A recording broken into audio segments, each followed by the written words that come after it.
So this video is part of the basic physical chemistry course for the Department of Chemistry, University of Lagos. In this video, we will talk about heat capacity. The heat capacity of a substance is the amount of heat required to raise the temperature of the substance by 1 degree Celsius. So to raise any certain amount of the substance, the heat, whether in calories, joules, so it's given the symbol C. Here we use the symbol C. So it is Q divided by the change in temperature, because we are looking for the amount required to raise the temperature by 1 unit.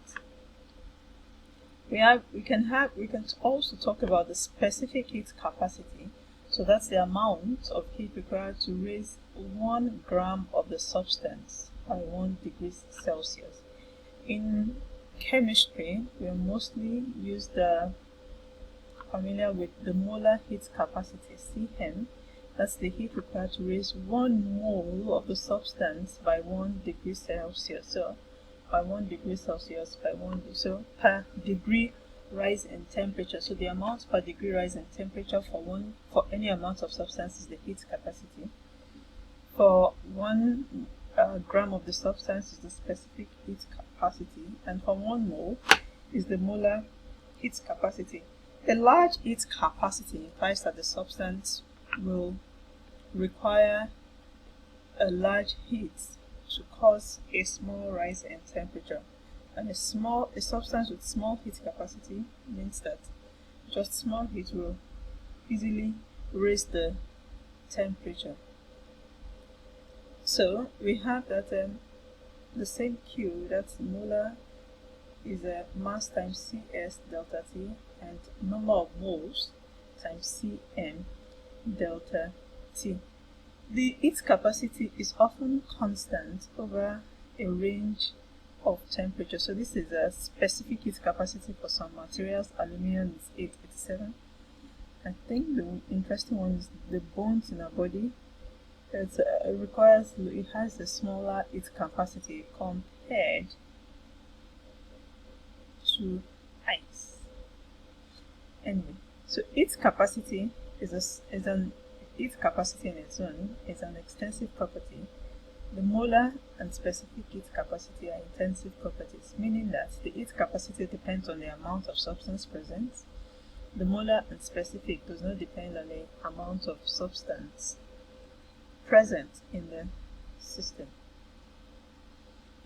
It's important to know that heat capacity often varies with temperature, but it is usually constant over a range of temperature. The specific heat capacity given here is the specific heat capacity at around 25 degrees centigrade.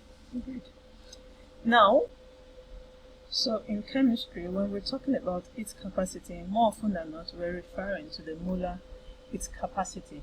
So the heat capacity, or the molar heat capacity, which is the amount of heat required to raise 1 mole through 1 degrees, can be measured at constant pressure and is represented by Cp, or at constant volume and given the symbol Cv. Recall that C is a dq dt. So at constant volume, the process done at constant volume for W is 0 for pressure volume work.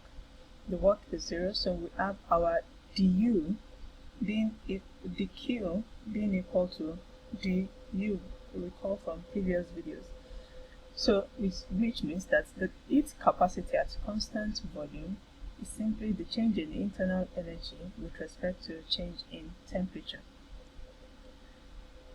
So we can relate this together, meaning that if we rearrange, so du is simply Cv dt, and if we integrate, u is a state function, so this simply becomes uf minus ui final, and t, if Cv is independent of temperature, it can come out of the integral, and then we have Cv delta t, and this is also equal to our Qv. This holds again if Cv is independent of temperature. If Cv varies with temperature, it will not come out of the integral. It will be integrated according to the equation of variation. For n number of moles, we have that our delta U will be n Cv dt. In a similar way, at constant pressure, the Qp is equal to the change in enthalpy. Change in enthalpy, not just enthalpy. So Cp, which is the Q dt at constant P, is simply the variation of the enthalpy with temperature. And in a similar way to this, we have that Qp is equal to Cp delta T, which is our delta H. Again, this holds if Cp is independent of temperature. If Cp varies with temperature, we have to integrate appropriately. The equipartition theorem was used to calculate internal energy, and in a similar way, we can also use it to calculate in a good way its capacity of small systems. So recall the equipartition theorem says that the average energy contributed by each quadratic degree of freedom is half kT per molecule. For a monoatomic gas, that gives you the internal energy to be 3/2 kT per molecule, or 3/2 RT per mole, using the relationship between R, the gas constant, and K, the Boltzmann's constant, and Na, the Avogadro's number. So if we're using that and differentiating with respect to T at constant V, gives us our Cv. So du dt will be 3/2 R, the T goes up, and that's our Cv. So this is the molar heat capacity for an ideal monoatomic gas at constant volume.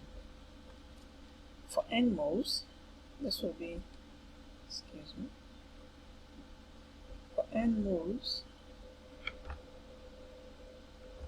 this will simply be 3/2 nR. Then we can also consider at constant pressure. Recall that dH is du plus pdV at constant pressure. If we differentiate this, we know that the H dt at constant pressure is Cp, and then du dt is Cv. So this gives Cp equals Cv plus P delta V. But there's a relationship between PV and RT for ideal gas, and that's giving us PV equals to nRT. And if we're dealing with 1 mole, N equals 1, so that's PV equals nRT. Now we say that heat capacity, the amount of heat required to raise the temperature by 1 degree, so that gives us that the change in temperature that we're looking at is delta V. So P delta V, if we're varying delta V, that's where P is constant, R delta T, so delta T is 1.